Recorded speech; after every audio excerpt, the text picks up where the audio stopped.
Hello, welcome back to my YouTube channel. दोस्तों, हमने पिछले वीडियो में ये देखा था कि डाइपोल की वजह से इलेक्ट्रिक फील्ड जो होता है एक्सिस पे, ऑन द एक्सिस, वो कितना होता है, किस तरीके से होता है, हमने उसका डेरिवेशन किया था। ठीक है, तो बात को आगे ना बढ़ाते हुए हम अपने टॉपिक पे आते हैं। तो उसमें क्या है कि हम ये चीज़ पढ़े थे, हमने ये बताया था कि इलेक्ट्रिक फील्ड क्या होता है। इलेक्ट्रिक फील्ड होता था force applied per unit charge, यही मैंने बताया था, है ना। Force applied per unit charge होता था, और यानी एकांक आवेश पर लगने वाला बल विद्युत क्षेत्र कहलाता है ना। हिंदी इंग्लिश दोनों में मैंने बता दिया। तो अब क्या है कि यहाँ पर हमें यहाँ पे इलेक्ट्रिक फील्ड के बारे में डिस्कस कर रहे थे हम लोग, और यहाँ पे ये देखा था कि डाइपोल था, और उस डाइपोल की वजह से एक्सिस पे, जब वो एक्सिस पे रखा हुआ था, तब इलेक्ट्रिक फील्ड कितना था। ठीक है, और आज जैसा कि मैंने बोला था कि जब एक्सिस पे नहीं रहेगा, है ना, यानी जब नो एक्सिस, अब हम इसका डेरिवेशन देखेंगे कि जब कोई डाइपोल एक्सिस में ना रहे तब उसमें इलेक्ट्रिक फील्ड किस तरीके से होता है, कितना होता है। ठीक है, समझ में आ रहा है। तो अब क्या है ना, हम यहाँ पे फिर से, अब देखो डाइपोल मैंने बनाना सिखा दिया है। ठीक है, अब देखो यहाँ पे अगर माइनस क्यू चार्ज है और यहाँ पे प्लस क्यू चार्ज, समझिएगा।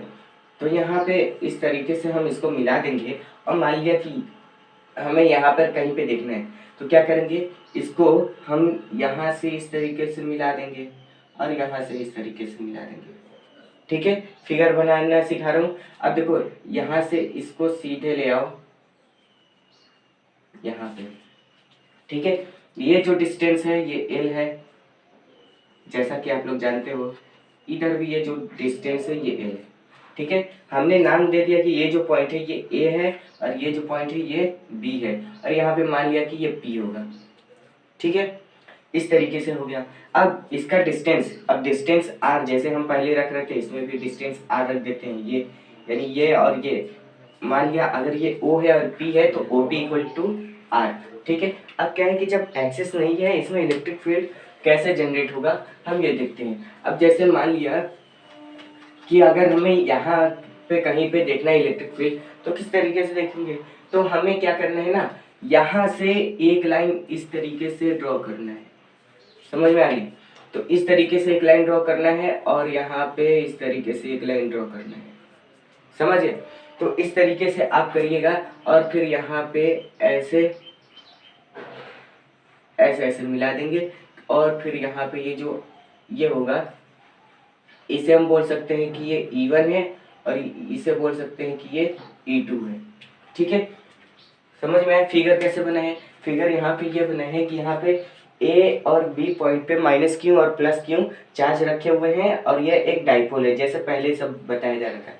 लेकिन क्या है कि अब एक्सिस पे ना हो के हम इस पॉइंट पे देखेंगे पी पे, तो पी पे हमें देखना है, तो इसकी वजह से अलग अलग इलेक्ट्रिक फील्ड होगा, क्योंकि ये दोनों जो हैं अलग अलग चार्जेस हैं। ठीक है, तो इसकी वजह से मान लिया कि ये E1 हो गया, और यहाँ पे ये E2 हो गया। ठीक है, अब यहाँ पे क्या है ना कि ये एक एंगल बन जाएगा। ठीक, अब यहाँ पे हम किसी भी चीज, अब जैसे यहाँ पे मान लो कि आर नाम देते हैं, तो ये क्या है, ये हो जाएगा E1 cos थीटा, और ये हो जाएगा E2 cos थीटा। ठीक है, देखो अब जो हमें इलेक्ट्रिक फील्ड निकालना है ड्यू टू डाइपोल, तो यहाँ पे E1 ये हो गया। ठीक है, इस तरीके से E1 हो गया। अब क्या हो जाएगा, अब हमें यहाँ पर ना कुछ ऐसा अरेंजमेंट करना है कि अब जैसे ये cos थीटा आ गया है। अब एक चीज़ और देखो, यहाँ पे ये E1 sin थीटा, देखो sin थीटा cos थीटा में मैंने तोड़ना आपको बताया था कि किस तरीके से कंपोनेंट को तोड़ा जाता है। ठीक है, तो आप उसको आराम से कर लीजिएगा, अगर नहीं जानते तो इधर देख लीजिए। अब जैसे यहाँ पे ये चीज़ है, मैं यहाँ पे इस तरीके से फिगर अगर बना दूं, ठीक है, यहाँ पे अगर मैं फिगर बना दूं, तो इस तरीके से यहाँ पे ये बना हुआ है कि नहीं, यहाँ पे इस तरीके से ये बना हुआ है। अब हम क्या करेंगे, इसके परपेंडिकुलर ये क्या हो जाएगा, E1 sin थीटा, ये क्या हो जाएगा E2 sin थीटा। ठीक है, हमने यहाँ लिखा E1 cos थीटा, और यहाँ पे E2 cos थीटा, यही नहीं लिखा है। अब देखो ये साइन थीटा ना ऊपर नीचे दोनों एक दूसरे की क्या है, अपोजिट है, तो ये क्या हो जाएंगे, कट हो जाएंगे। और बचा क्या, कॉस थीटा। तो कॉस थीटा यानी यहाँ पे E1 कॉस थीटा और E2 कॉस थीटा। देखो ये चीज़ है, देखो ये ज़्यादा समझ में आ रहा है ना, इसी वजह से मैंने इसमें नहीं किया, अलग से बना दिया। और अगर इसी में कर दूंगा तो फिर आप कंफ्यूज हो जाओगे, है ना, जो समझ में आ रहा है वो भी भूल जाओगे। तो इस तरीके से ये वाला अलग फिगर बनाना, ये वाला अलग फिगर बनाना। अब यहाँ पे E1 कॉस थीटा प्लस में E2 कॉस थीटा, ठीक है, ये E1 कॉस थीटा प्लस में E2 कॉस थीटा। अब क्या करेंगे, हमें इसका वैल्यू पता है 1/4 pi epsilon not Q upon में क्या हो जाएगा, आर स्क्वायर हो जाएगा, ठीक है, क्यू अपॉन में आर स्क्वायर। अब यहाँ पे कॉस थीटा है तो कॉस थीटा लिख देंगे, प्लस में 1/4 pi epsilon not Q upon में आर स्क्वायर कॉस थीटा, ठीक है। तो अब हम अगले स्टेप में क्या करेंगे, इतनी चीजें जो है ना वो कॉमन निकल जाएंगे, अभी बताता हूँ, लिख लूँ बताता हूँ। 1/4 pi epsilon not Q upon में आर स्क्वायर।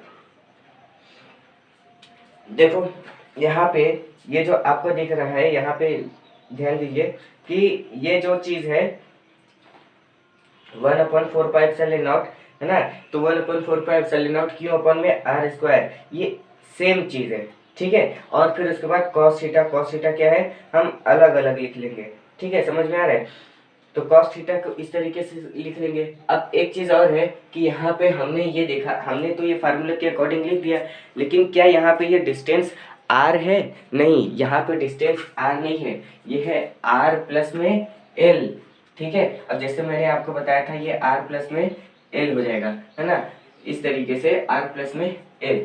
तो हम क्या करेंगे, अब यहाँ पे आर प्लस में एल का होल स्क्वायर, देखो पहले भी क्या हो जाएगा, आर प्लस में एल, ठीक है।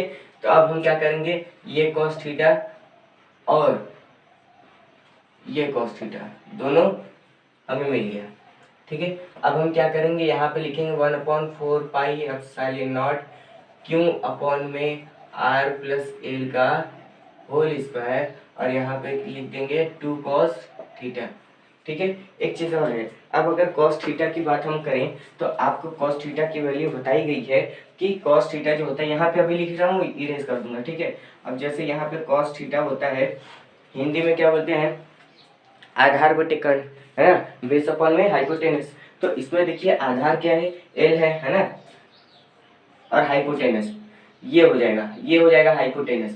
तो हाइपोटेनस हमें गिवन ही नहीं है, तो क्या करेंगे, ये एक हिसाब से एक ट्रायंगल है ना, ये एक ट्रायंगल है, और हाइपोटेनस रहेगा तो अंडर रूट में आर का स्क्वायर प्लस में एल का स्क्वायर लिख देंगे, ये हमारा हो जाएगा। इसी तरीके से इधर भी हो जाएगा, ठीक है। यानी हमें यहाँ पे क्या मिला, यहाँ मिला आर स्क्वायर प्लस में एल का स्क्वायर, ठीक है। तो अब हम क्या करेंगे, यहाँ पे अगले स्टेप में लिख देते हैं 1/4 pi epsilon not Q upon में आर प्लस एल का होल स्क्वायर इंटू में 2, ठीक है। और यहाँ पे एल अपॉन में अंडर रूट में आर अपॉन में आर प्लस में एल स्क्वायर, ठीक है। अब मैं इसको इरेज कर देता हूँ, इसका काम हो गया है। तो इस तरीके से मुझे लगता है समझ में आता होगा, अगर अभी नहीं समझ में आए तो फिर से बैक जाइए और फिर वहाँ पे देखिए आपको समझ में आ जाएगा। अब यहाँ पे देखिए, यहाँ पे 2QL, 2QL क्या होता है, मैंने बताया था कि 2QL की जगह पे हम P लिख सकते हैं, और यहाँ पे 4 पाई एप्सिलॉन नॉट, यहाँ पे 1 अपॉन अलग से भी लिख सकते हैं, ठीक है। मैं चलो ठीक है, ये अलग से लिख देते हैं, P अपॉन में R प्लस L का, ये देखो ये 2 है और ये हाफ है, समझ में आ रहा है। यहाँ पे ये क्या है, ये हाफ है और ये 2 है, तो इसको हम क्या लिख सकते हैं, इसको हम क्या लिख सकते हैं, जल्दी बताइए। अब इतना कैलकुलेशन ना आपको खुद से सोचना होगा, करना होगा, करिए बताइए।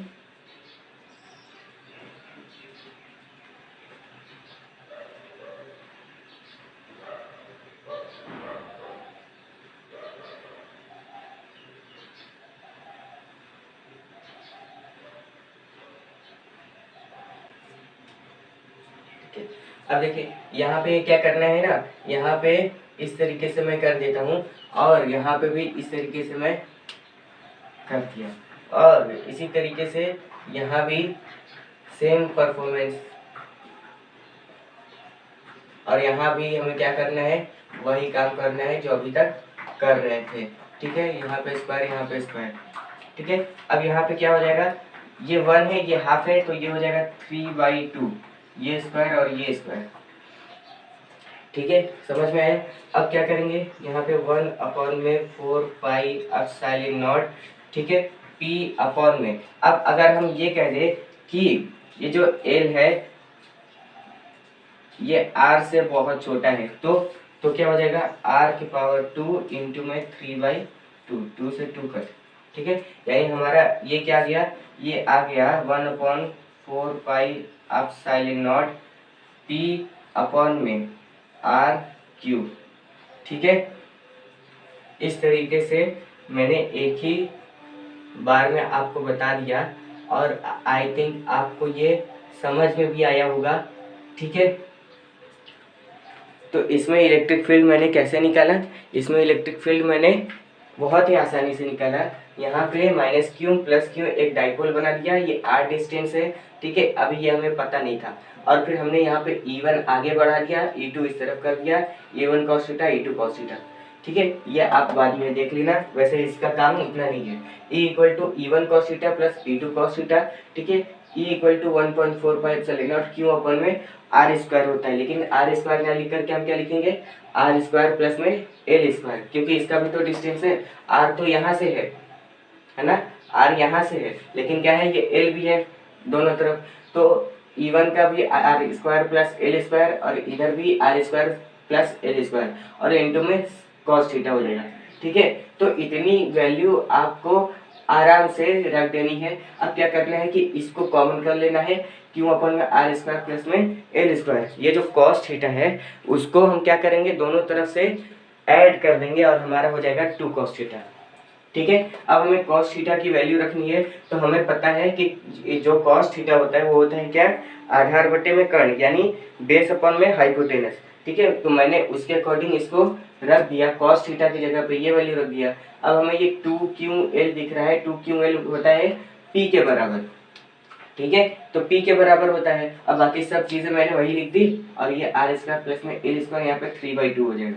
अगर l बहुत ही छोटा है r से, तो यहाँ पे l को नेग्लेक्ट कर देंगे, और सिर्फ बचा r² और उसके पावर 3/2, और इस तरीके से ये इतना सॉल्व हो गया। ठीक है, तो इसको आराम से आप समझ लीजिए, और ये कोशिश, इसको 1-2 बार आराम से प्रैक्टिस करिए, और समझिए कि किस तरीके से हुआ है। 1-2 बार करेंगे आप इसी को देख देख करके, तो आपका कोई भी डाउट नहीं रहेगा, सब के सब क्लियर हो जाएगा। तो मुझे लगता है इलेक्ट्रिक फील्ड आप समझ गए होंगे कि इसमें ये जो 2 डेरिवेशन है, देखो एक और हो सकता है आपके बुक में हो, साइड बुक में, है ना, तो वो उतना मैटर नहीं करता, कि क्योंकि वो उतना पूछा भी नहीं जाता है।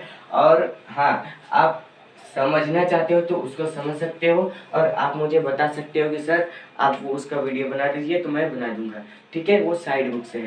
और एक्चुअल में क्या है कि यही 2 डेरिवेशन इलेक्ट्रिक फील्ड के थे डाइपोल के थ्रू, और इसमें एक था एक्सिस पे, एक था बिना एक्सिस पे। ठीक है, तो एक्सिस वाला मैंने पहले वीडियो में दिखा दिया, अगर आप उस वाले वीडियो को नहीं देखे हो तो उसको जल्दी से देख लो।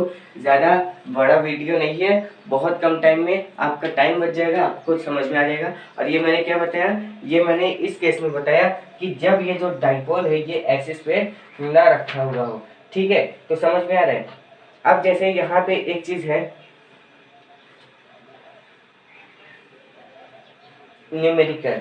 ठीक है, इस न्यूमेरिकल को हम बाद में करेंगे, क्योंकि ना न्यूमेरिकल के जो फंडे होते हैं वो बहुत अलग होते हैं, इनको अलग से ही करो, अलग माइंड से, तो वो ज़्यादा ठीक रहते हैं। ठीक है, समझ में आ रहा है। तो न्यूमेरिकल हम बाद में करेंगे।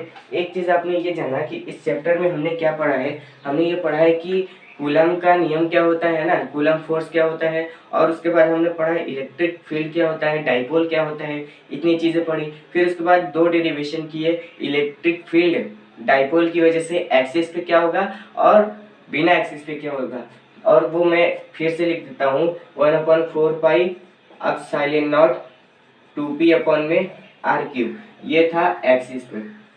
ठीक है। और अभी अभी हमने क्या किया, अभी अभी हमने लिखा 1/4 pi epsilon not P upon में आर क्यूब। ये था जब केस था नो एक्सिस का, जब एक्सिस था ही नहीं, और इसमें जब एक्सिस था, यानी फार्मूले में ज़्यादा डिफरेंस नहीं है, एक में 2p है और एक में ओनली p है, और नीचे क्या हो गया, आर क्यूब हो गया है। ठीक है, समझ में आया? तो इतनी चीज़ें आई थिंक आपको समझ में आई होंगी, और इसके बाद हम अगले वीडियो में मिलेंगे। तब तक के लिए टेक केयर, और चैनल को सब्सक्राइब जल्दी से कर लीजिए, क्योंकि आगे के वीडियो जब मैं अपलोड करूँगा तो आप उसको आराम से देख सको, उसको ढूंढना नहीं पड़ेगा, है ना, और आपके सामने रहेगा, आप जल्दी से उसको पढ़ लोगे, समझ लोगे। Thank you.